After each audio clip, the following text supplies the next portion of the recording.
ETEB, École Théologie, Enseignement du Mont-Berger. Ouvrez porte bien large pour tout le monde qui t'a aimé étudier théologie. Mais opportunité par là. Pas rater occasion ça. Si vous voulez développer une théologie pour Jésus et enrichir connaissance à la parole de Dieu, pas hésiter dans 809 966 65 13. WhatsApp et Instagram. Email jean.commercial@gmail.com. École Théologie, Enseignement du Mont-Berger.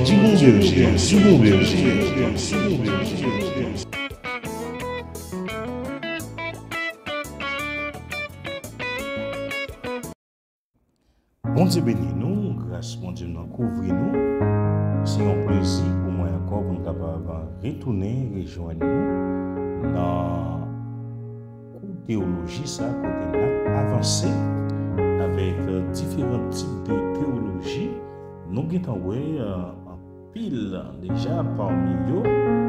Nous avons la théologie patristique, la théologie médiévale, la théologie la réformée, la théologie moderne, etc.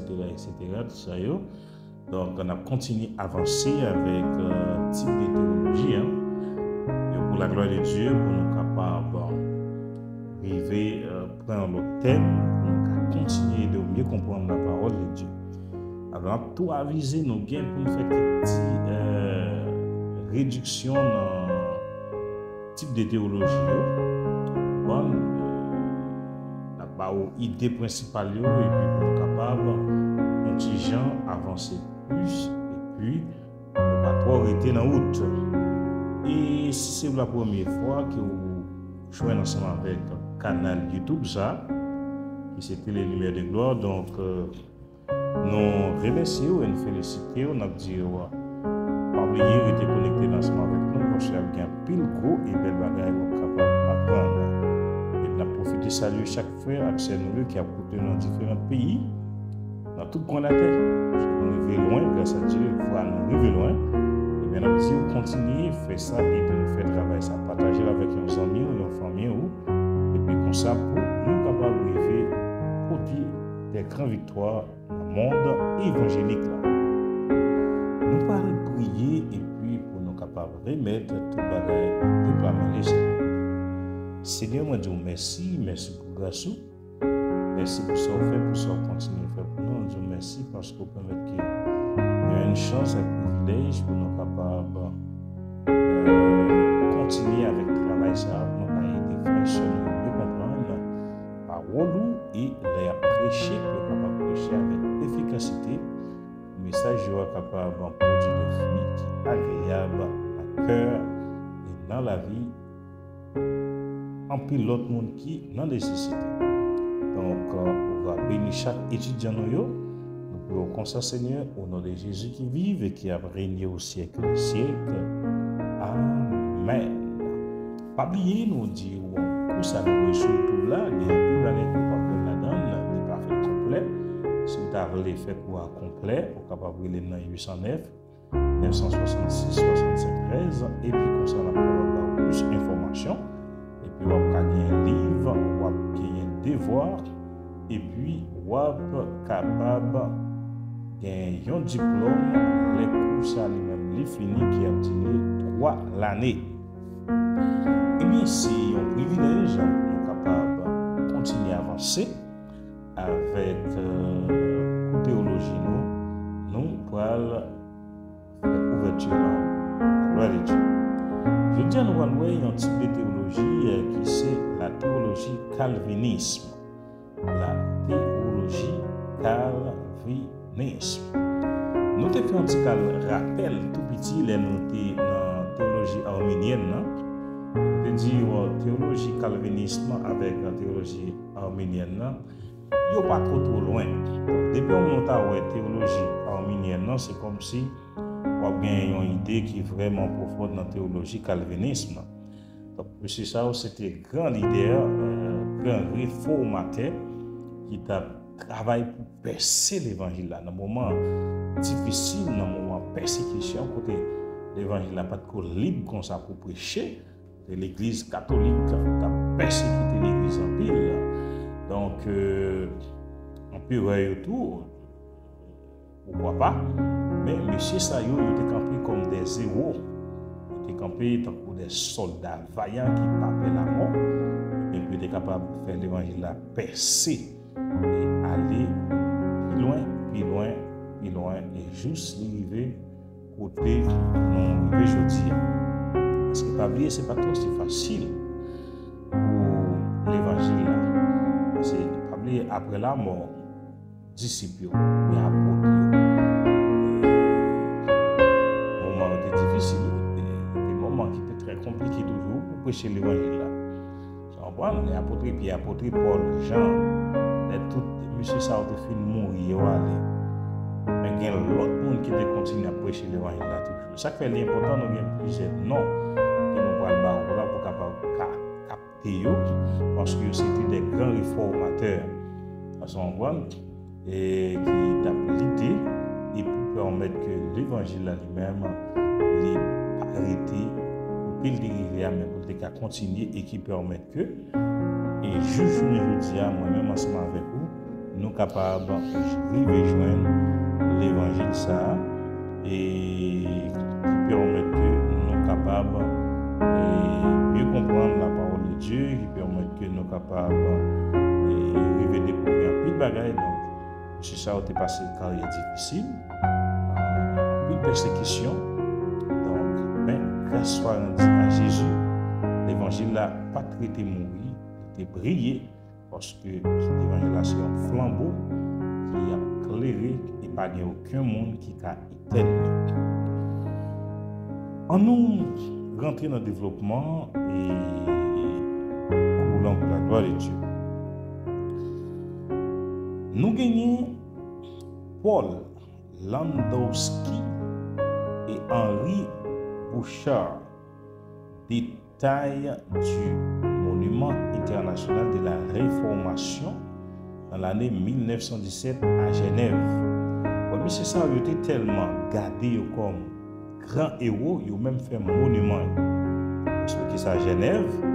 Donc, on dit dans le lieu, ça, on a un monument. Mais c'est ça comme héros qui t'a lutté pour l'évangile, n'a pas traité dans le monde, mais de capable d'avancer et arriver vers l'avant. Détail droit, Guillaume Farel, Jean Calvin, on annonce son nom qui sont en pile dans mon évangélique là, Jean Calvin, Théodore de Bèze et John Knox. John Knox là, il est très très très connu. Il y a des gens qui souvent fait des recherches, dans des documentaires dans l'ancien réformateur. On va pas joindre non ça qui est vraiment connu comme John Knox et Jean Calvin, etc. Tant d'autres, Théodore de Bèze. Donc c'était vraiment des leaders qui ont lutté pour nous être capables de continuer à faire l'évangile là, arriver côté de la journée. On continue. Le calvinisme, ainsi nommé d'après Jean Calvin, ça veut dire que le calvinisme, eh bien, on est capable de dire tout, et Jean Calvin, aussi appelé tradition réformée, foi réformée ou théologie réformée, est une doctrine théologique et une approche de la vie chrétienne.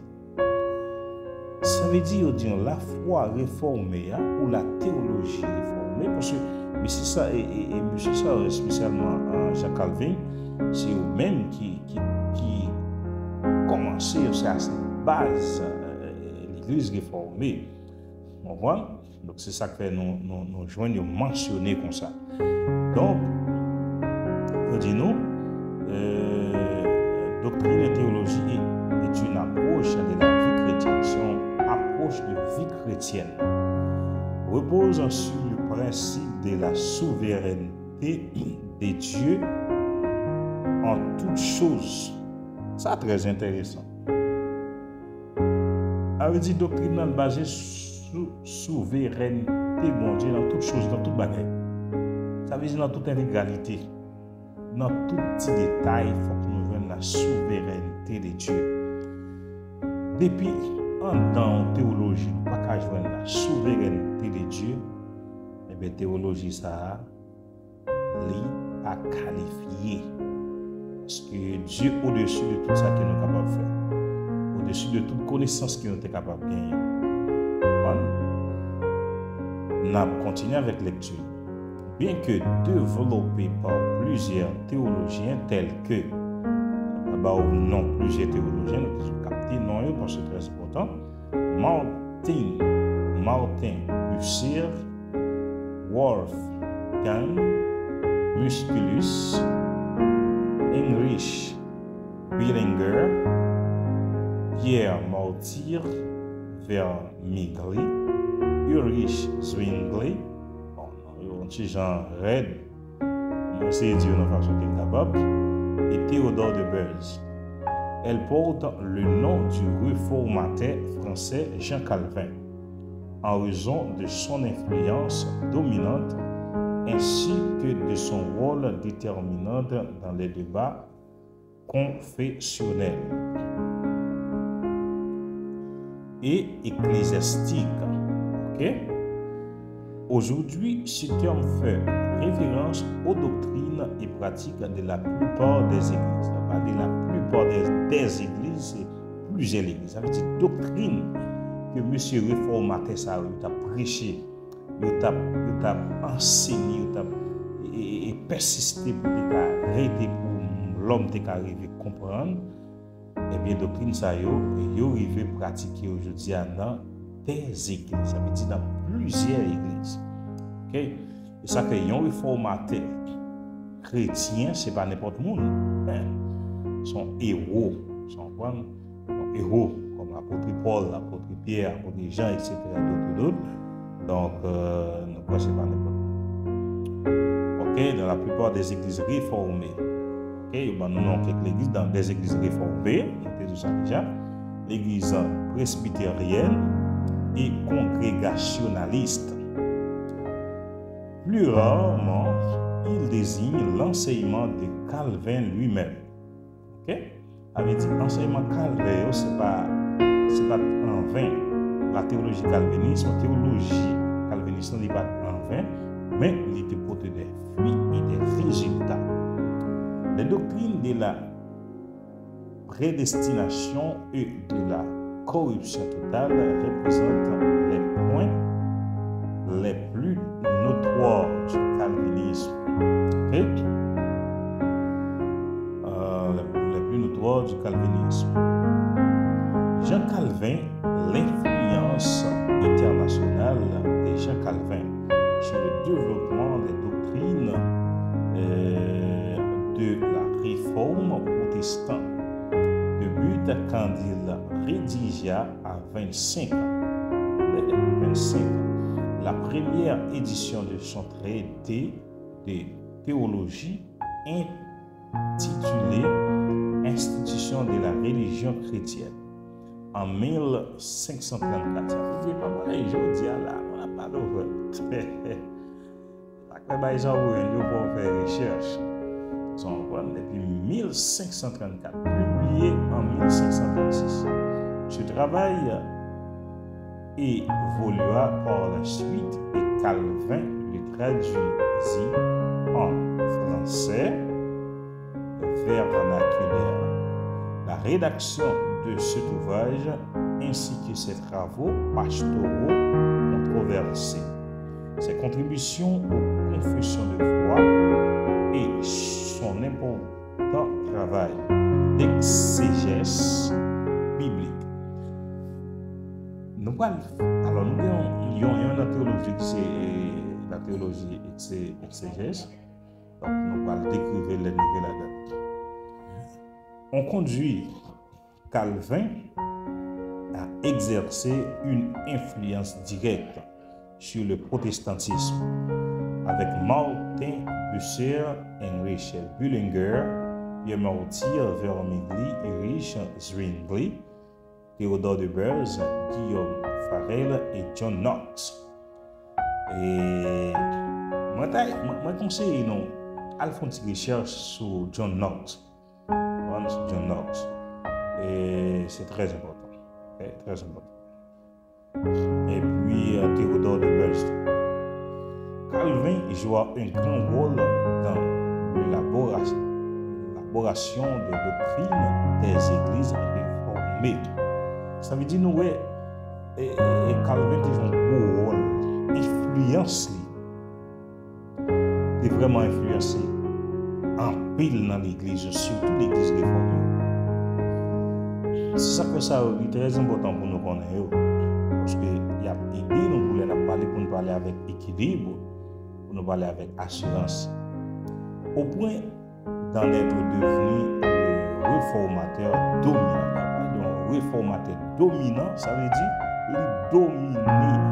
C'est comme si la journée qui domine sur toute sa vie déjà. Waouh! Ça veut dire un réformateur, c'est pas n'importe qui, pas de John Knox, pas de Calvin, c'est pas n'importe monde. Ce sont des hommes qui étaient vraiment vaillants soldats. Qui étaient braves et dangereux pour être capables de permettre que l'évangile la continue, pour ne pas mourir, pour ne pas traiter non.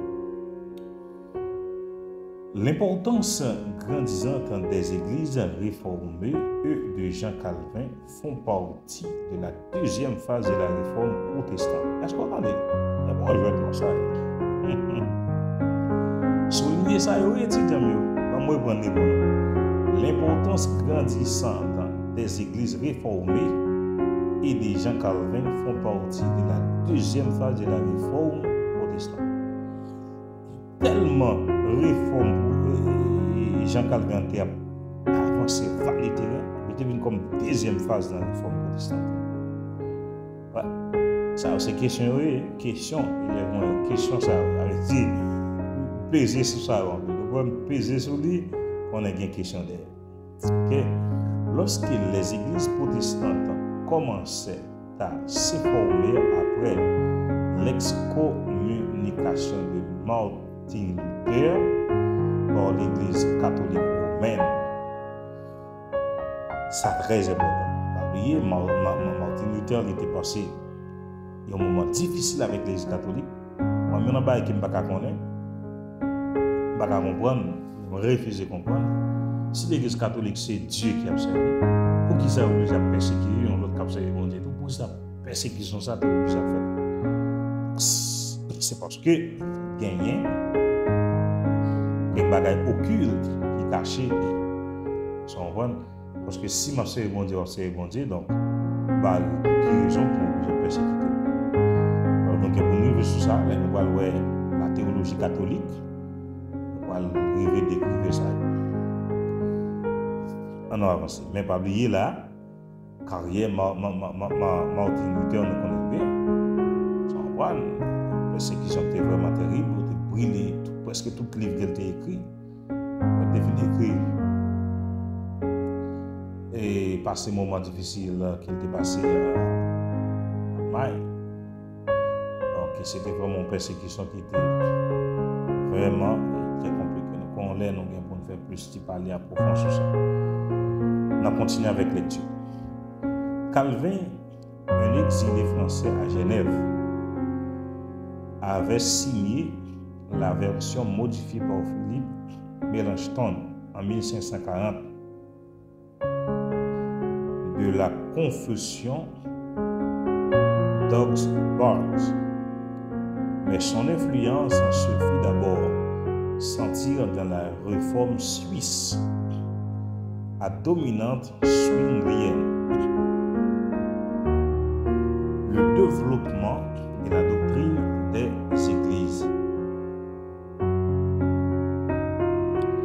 Les églises réformées depuis le début de leur existence.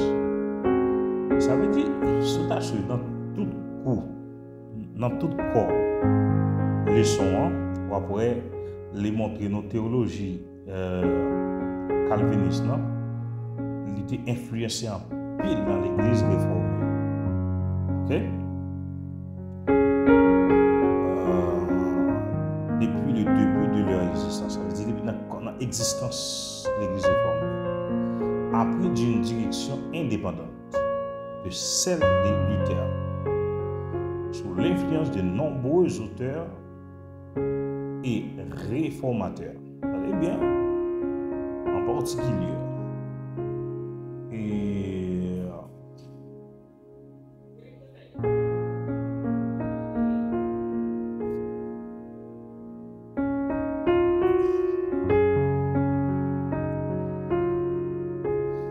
en particulier, Calvin, beaucoup plus tard, lorsque sa renommée fut lieu aux églises réformées.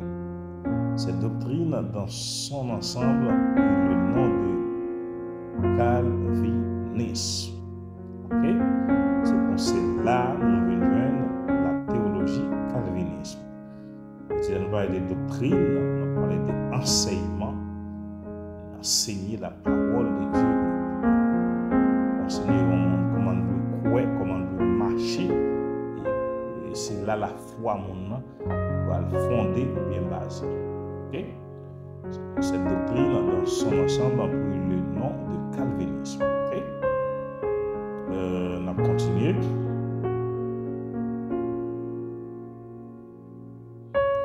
Comme peint ici par Manuel de White en 1660. Le calvinisme est parfois caractérisé par ses églises et son mode de vie sobre et dépouillé. Okay? Le terme calvinisme peut faire penser que la doctrine des églises, le mouvement calviniste, correspond en tout point aux écrits de Calvin. En réalité, d'autres théologiens et réformateurs eurent une influence considérable sur ceux qui correspondent aujourd'hui au calvinisme. Okay? Par exemple, le successeur de Calvin, Théodore de Bèze, le théologien hollandais Franciscus Comarius, le fondateur de l'église presbytérienne John Knox, c'est un brother qui nous approché un peu, John Knox, et de nombreux auteurs figurés comme le baptiste anglais John Bunyan et le théologien américain Jonathan Edwards. Donc, moi, quoi, non, ça y est. Important pour nous faire des recherches. Des recherches sur eux, nous sommes capables de gagner plus de détails parce que c'est vraiment important. Ok? John Bunyan et le théologien américain Jonathan Edwards. L'une des spécificités du calvinisme réside dans sa soustériologie ou doctrine du salut. Celle-ci souligne l'incapacité des hommes à obtenir le salut. Okay. Dieu est seul initiateur de toutes les étapes du salut. Okay. Ça c'est clair. C'est Dieu qui si on parle de Dieu comme initiateur de tous les détails du salut, toutes les étapes du salut, donc afin de ne pas quoi côté nous avancer parce que nous ne pouvons pas mettre Dieu hors aucun bagage. Et puis c'est toute sa planète qui existe sur la terre. Pas bien Dieu spécialement ça lui. De la réformation de la foi à toutes les décisions qui conduisent à suivre le Christ. Le calvinisme insiste donc sur l'importance de la grâce divine dans le salut, ainsi que sur les fruits de cette grâce tant dans la vie du croyant que dans la société chrétienne. Cette doctrine fut solennellement formulée et codifiée lors du synode de Dordrecht en 1618-1619 qui vit le rejet d'une autre doctrine, qui c'est l'arminianisme.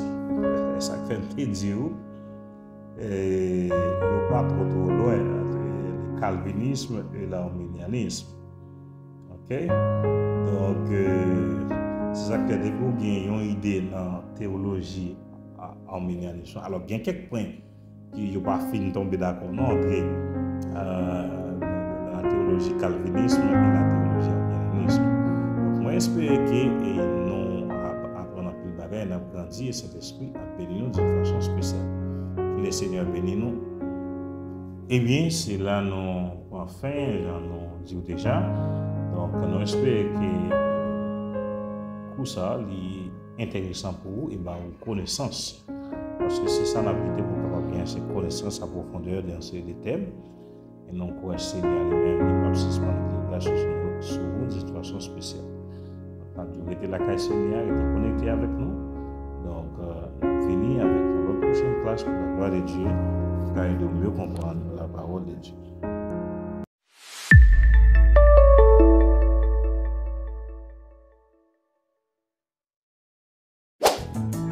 ETEB, École théologie, enseignement du Mont-Berger. Ouvrez porte bien large pour tout le monde qui t'a aimé étudier théologie. Mais opportunité pas là.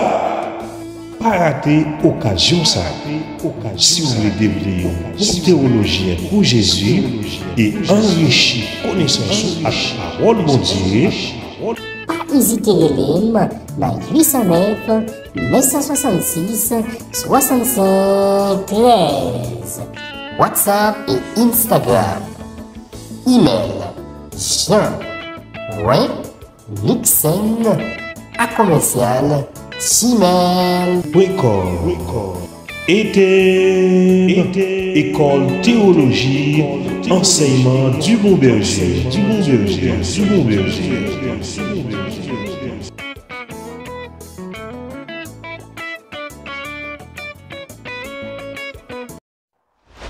Ministère apostolique transformé monde pour Jésus, ouvre porte bien large dans tout coin monde là. Dans formation pour prédicateurs et leaders nous, construire nouvelle église et réparer foyer yo. Si vous avez un membre ministère ça, ou capable de dans 809 966 65 13. Que le Seigneur bénisse, soyez richement bénis au nom de Jésus.